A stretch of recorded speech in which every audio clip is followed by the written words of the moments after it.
Fala pessoal, vamos agora resolver a prova de estatística do concurso para Cefaz da Bahia. Eu já vou deixar aqui embaixo um link com a resolução completa em PDF que você pode acessar lá no blog do Estratégia, beleza? Então vamos aqui, sem mais delongas, para a tela, resolver a prova. Deixo aí novamente o convite para você seguir as minhas redes sociais, está aí o meu Instagram, @prof. Guilherme Neves, e esse meu canal no YouTube, Matemática com Guilherme Neves. Tá aí a questão de número 51, foi uma questão bem simples que pede, o cálculo da média aritmética, da mediana e da moda. Então a média aritmética ele já me deu a soma total aqui. Então a média é 56, que é a soma, dividida pela quantidade de termos. São 10 números, então 56 por 10 vai dar 5,6. Para a gente poder calcular a mediana, nós precisamos colocar esses termos em ordem crescente. Então eu tenho aqui o número 4, o número 5 aparece 1, 2, 3, 4 vezes. Então eu tenho aí o número 5 aparecendo 4 vezes. Tem o número 6 que aparece 3 vezes. E o número 7 que aparece 1, 2 vezes. Como são 10 termos, então nós temos duas posições centrais. Lembre-se, quando o número de elementos é par, você tem duas posições centrais e aí a mediana vai ser a média aritmética desses dois termos centrais. Então, como n é igual a 10, 10 dividido por 2 dá 5. Então, você vai procurar aqui 1, 2, 3, 4, o quinto termo e também o seguinte, que é 6. O sexto, que por coincidência, o sexto termo é 6. E aí a mediana é a média aritmética desses dois termos centrais. Então vai ser 5 mais 6 dividido por 2, que dá 5,5. E finalmente a questão pede o valor da moda. A moda é o termo que mais aparece, é o termo que tem a maior frequência. Quem mais aparece aqui é o 5, então a moda é 5. A questão pede para comparar o valor da média mais a mediana com o valor da moda. Então eu vou dividir. Eu vou primeiro calcular aqui o valor da média mais a mediana, que dá 5,6 mais 5,5, ou seja, 11,1. E aí a questão pede para eu comparar este valor com o valor da moda. Então eu vou dividir essa soma pelo valor da moda, ou seja, 11,1 dividido por 5, que dá 2,22. Ou seja, esse número daqui, 11,1, que é a média mais a mediana, é 2,22 vezes a moda. É justamente o que ele está perguntando. O valor da soma da média aritmética com a mediana, 11,1, é igual ao valor da moda multiplicado por quanto? Por isso que eu dividi essa soma pela moda. Ou seja, 11,1, que é essa soma, é a moda multiplicada por 2,22 e o gabarito está aí na letra C. Essa foi a questão mais fácil da prova. Vamos lá agora para a questão de número 52, questão sobre intervalo de confiança, questão clássica. Para obter um intervalo de confiança de 90% para a média μ de uma população normalmente distribuída, de tamanho infinito e variância desconhecida. Se a questão fala que a variância é desconhecida, é porque você vai utilizar a distribuição T de Student. E ele já foi bem claro, ele já coloca a tabelinha aí para você aplicar a fórmula do intervalo de confiança. Bom, extraiu-se uma amostra aleatória de tamanho 9 dessa população, obtendo-se uma média amostral igual a 15, então a média amostral é 15, e variância amostral igual a 16. Considerou-se a distribuição T de Student para o teste unicaudal, tal que a probabilidade P de o T ser maior que o valor tabelado é de 5%, com N graus de liberdade. Com base nos dados da amostra, esse intervalo é igual a quanto? Bom, então como é que a gente calcula o número de graus de liberdade na distribuição T de Student? É N menos 1. Então, como o tamanho da amostra é 9, você vai consultar a tabela para 9 menos 1, 8 graus de liberdade. Então, está aqui 8 graus de liberdade. A questão indica que devemos utilizar o t igual a 1,86. Mas veja, vamos conferir se isso está certinho. Vê só, aqui está o gráfico da distribuição t de student, né? Aqui no meio é 0, não é isso? A questão diz que a área acima de 1,86, a área acima do valor tabelado de 1,86 é igual a 0,05, ou seja, essa área aqui na cauda é de 5%.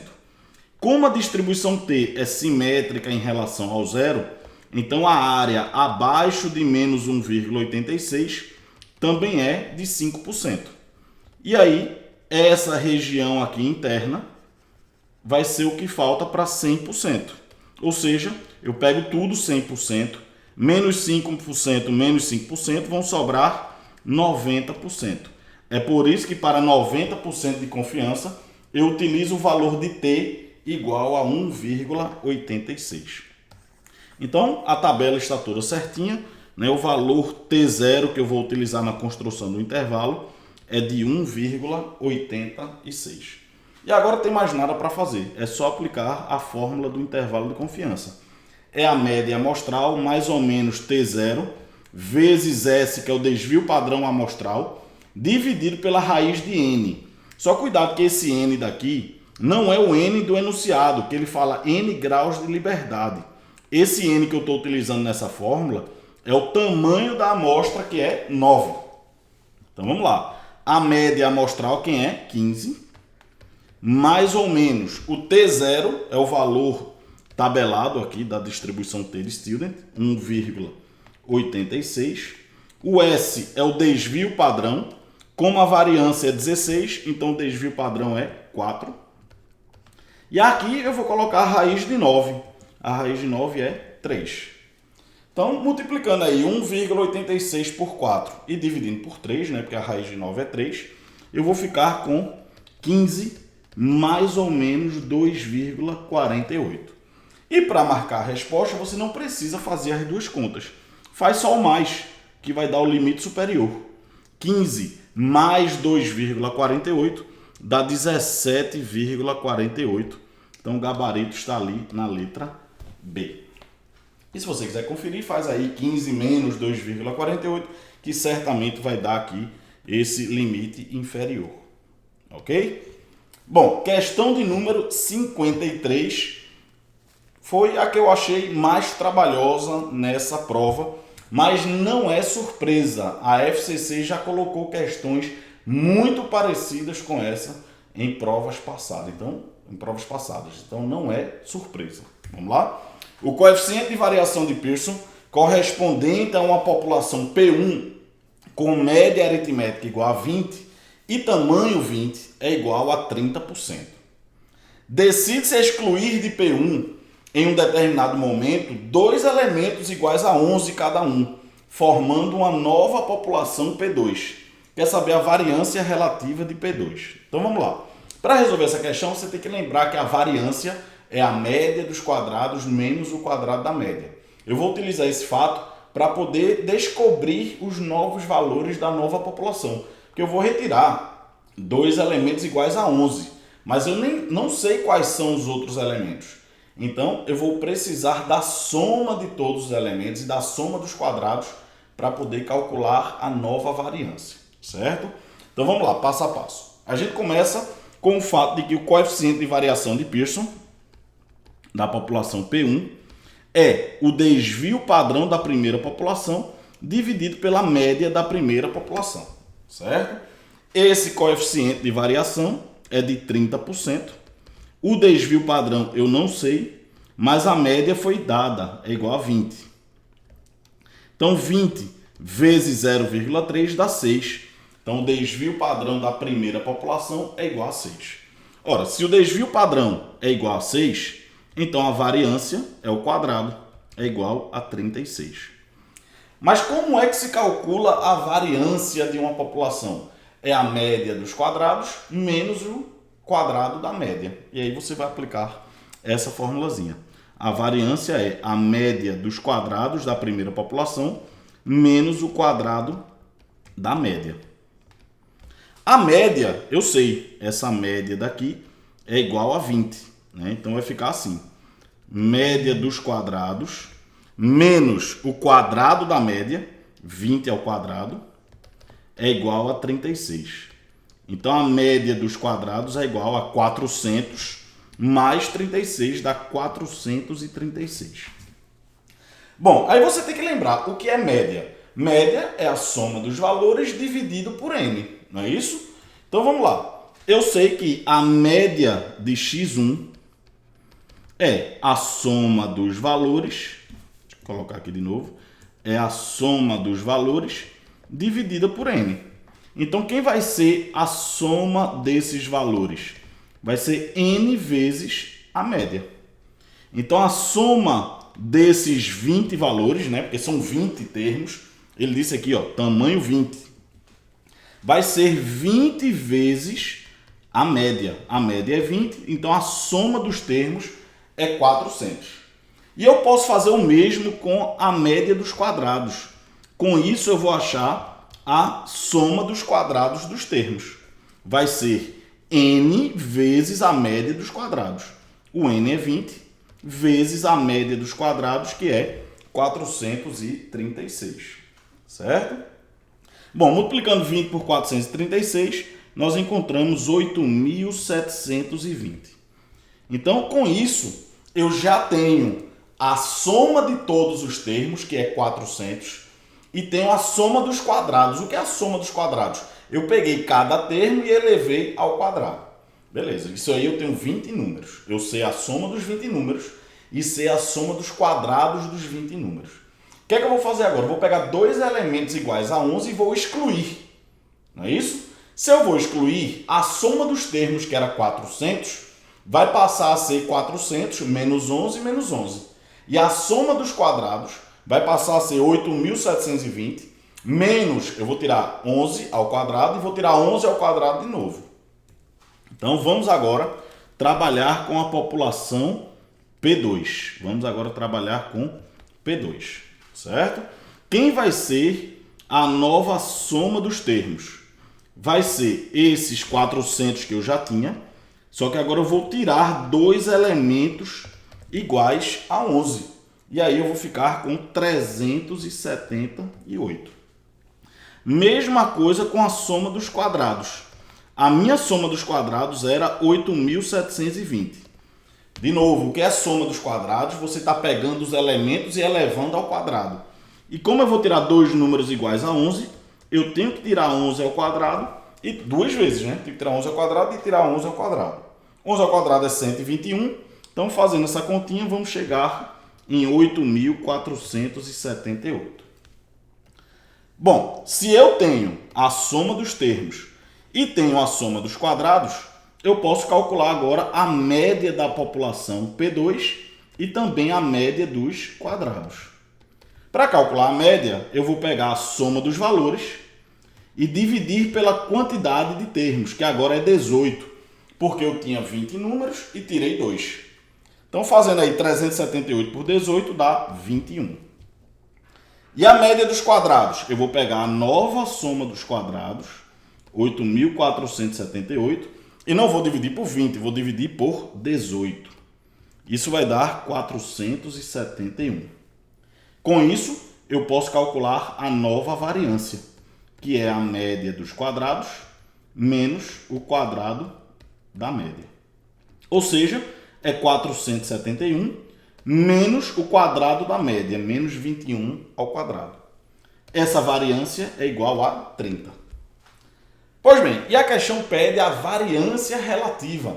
Raramente você vê esse nome em prova, tá? O que é a variância relativa? É o quadrado do coeficiente de variação, certo? Então ele pede aí a variância relativa, que é o quadrado do coeficiente de variação. Ou seja, o coeficiente de variação é desvio padrão dividido pela média. Só que eu quero o quadrado disso. Ou seja, vai ser a variância, que é 30, dividido pelo quadrado da média. A média agora é 21. Então eu vou dividir por 21 ao quadrado. Vai ser 30 dividido por 441. Que simplificando por 3, vai ficar 10 sobre 147. Gabarito aqui na letra C. Ok? Bom, vamos lá. Questão agora de número 54.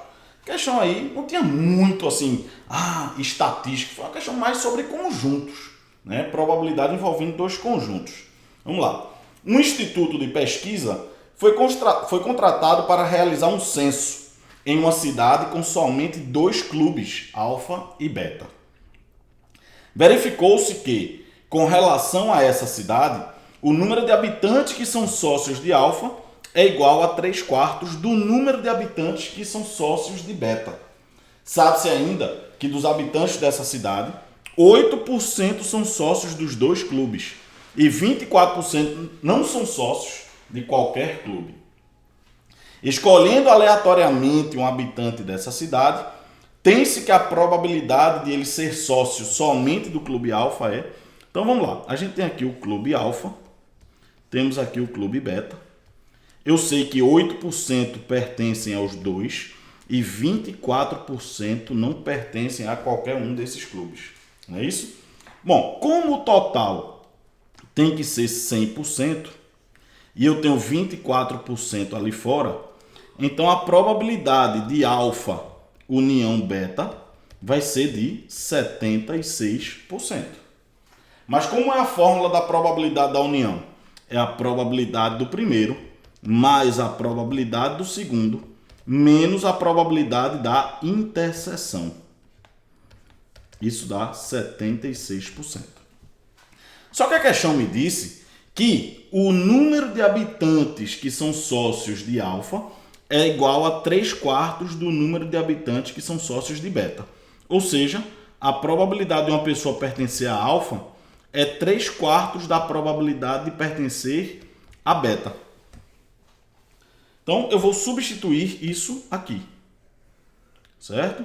Então, como é que vai ficar? Probabilidade de alfa é 3/4 da probabilidade de beta.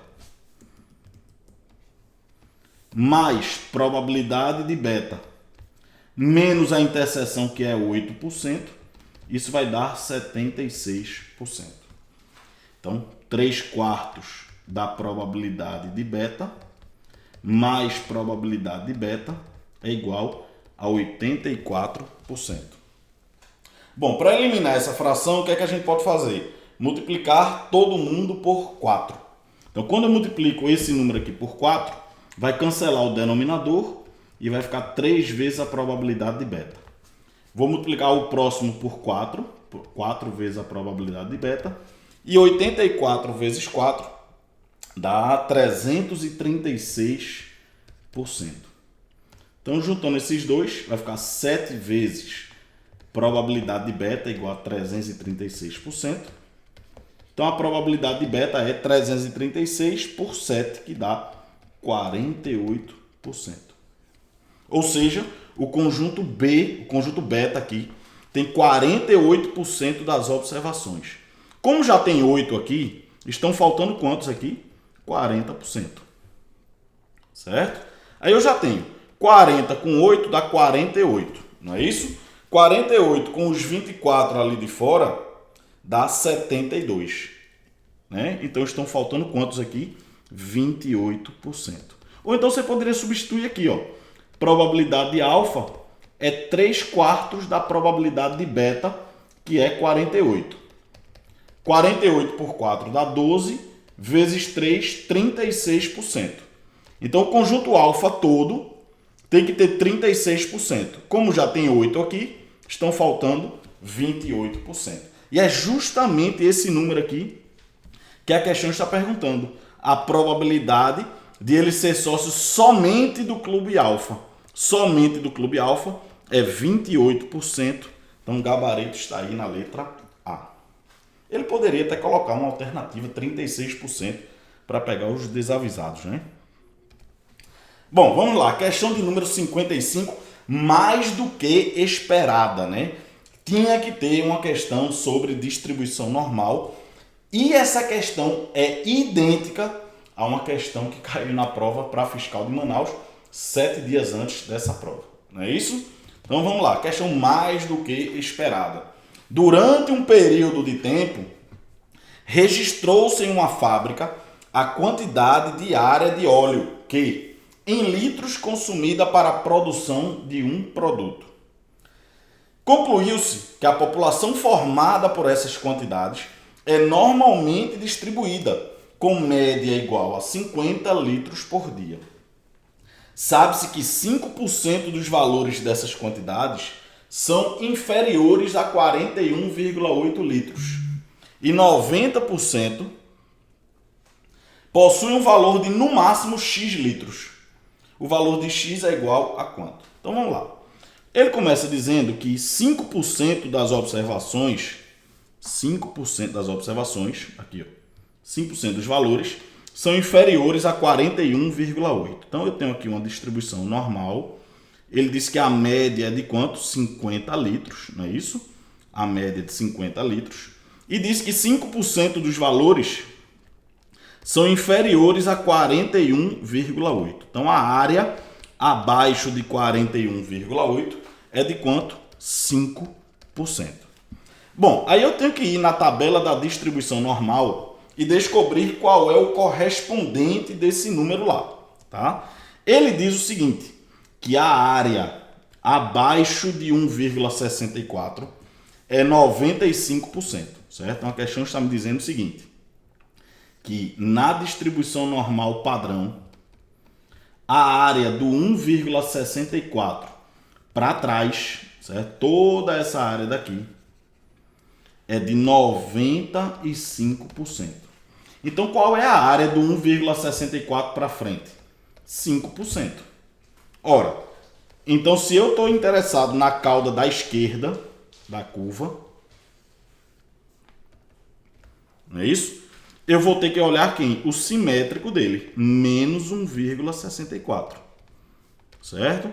Ou seja, o número 41,8 dessa distribuição normal corresponde a menos 1,64 na distribuição normal padrão. E como é que eu transformo essa distribuição Q na distribuição Z? Ou seja, como é que eu transformo uma distribuição normal qualquer na distribuição normal padrão? Basta subtrair a média e dividir pelo desvio padrão. Então, para transformar Q em Z, você vai subtrair a média e dividir pelo desvio padrão. O valor de Q na distribuição que eu quero transformar é 41,8. A média é 50. O desvio padrão não sei. E o valor de Z é menos 1,64. Essa é a fórmula de transformação de qualquer distribuição normal na padrão. E a gente descobriu que esse valor de 41,8 corresponde a menos 1,64. Certo? Bom, então 41,8 menos 50 dá menos 8,2. É igual a menos 1,64 vezes o desvio. Então o desvio é igual a 5, né? Que é 8,2 dividido por 1,64. Resumindo, então, nós temos aqui uma distribuição Q com média 50, que foi dada, e desvio padrão igual a 5. Isso é o que nós acabamos de descobrir. Ou seja, essa informação de que 5% dos valores dessas quantidades são inferiores a 41,8 me serviu para descobrir o desvio padrão. Certo? Bom, ele diz agora que 90% dos valores, né, nessa distribuição Q, opa, tá feioso aí o gráfico, né? 90% assume um valor de no máximo X litros, ou seja, a área desse número X na distribuição Q para trás é de 90%. Isso aqui na distribuição Q. Aí eu tenho que descobrir o correspondente dele na distribuição Z, na distribuição normal. Eu quero ir lá na distribuição normal e descobrir qual é o número que também vai me dar uma área de 90% na distribuição Z. Uma área de 90%. E o problema me diz, a área abaixo de 1,28 é 90%. Então, o correspondente é 1,28. E como é que eu transformo a distribuição Q na distribuição Z? É só subtrair a média e dividir pelo desvio padrão. O número que eu quero transformar é x. A média é 50 e o desvio padrão é 5. Qual é o valor correspondente de Z? 1,28. Então você vai multiplicar aí 1,28 por 5, dá 6,4. Então x menos 50 é igual a 6,4. Qual é o valor de x?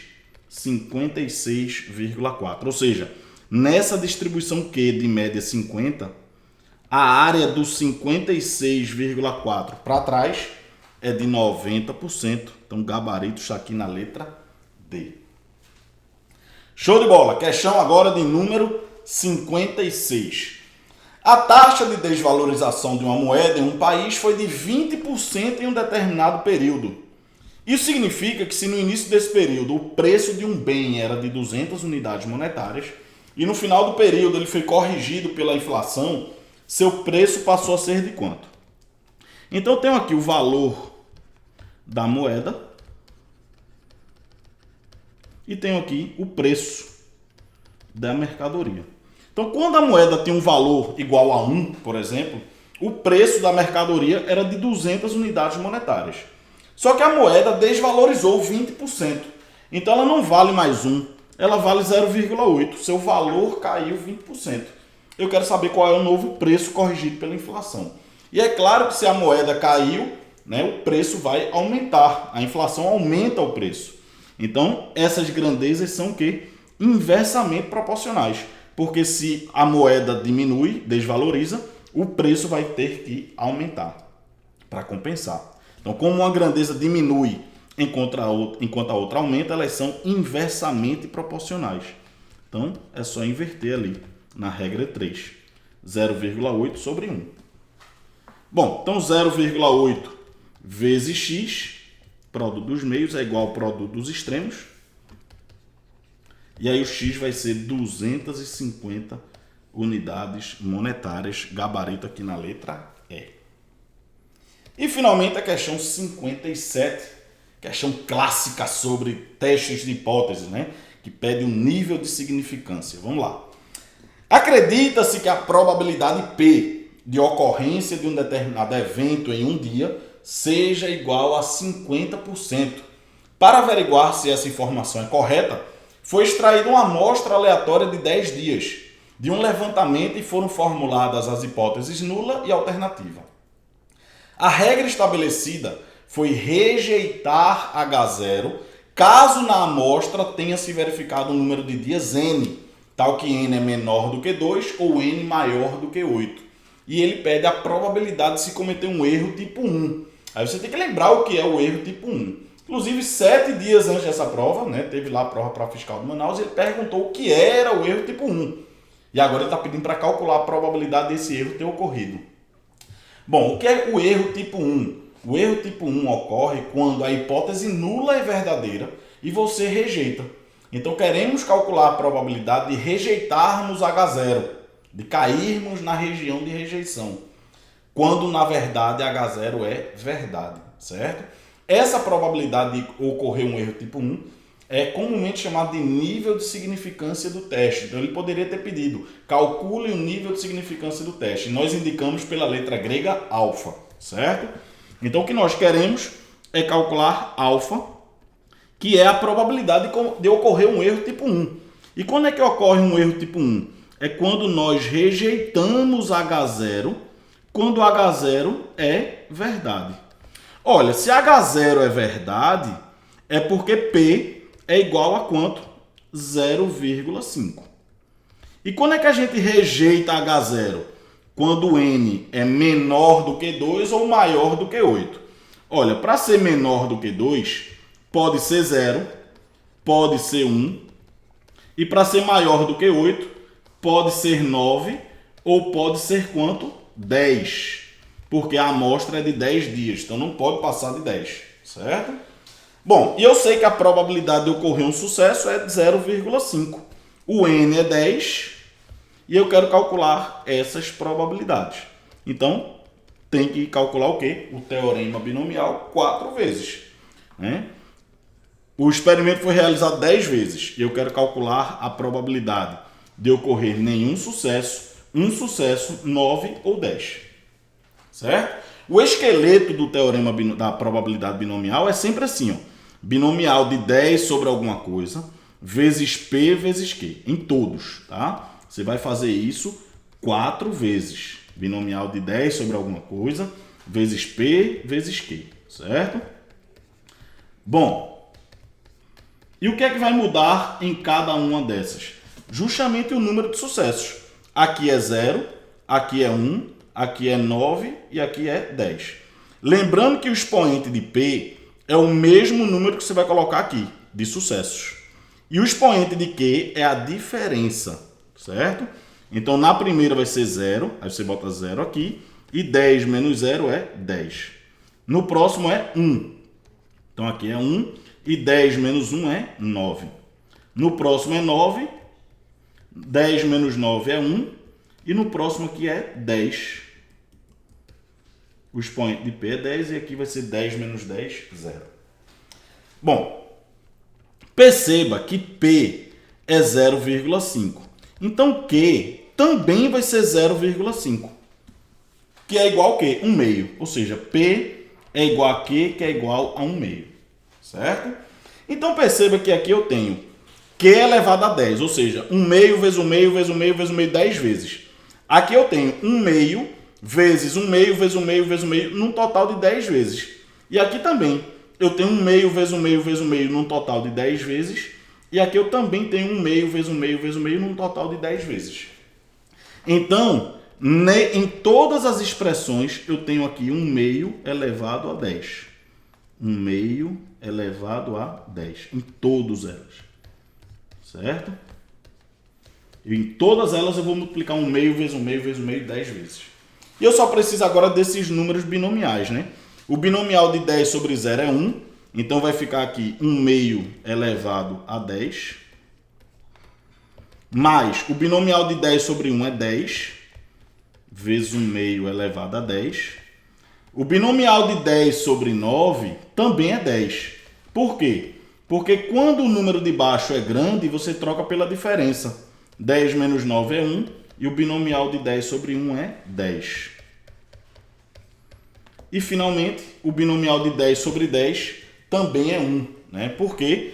Porque o binomial de 10 sobre 10, quando o número de baixo é grande, você pode trocá-lo pela diferença. 10 menos 10 é 0. E o binomial de 10 sobre 0 é 1. Certo? Então, vai ficar 1 vezes 1 meio elevado a 10.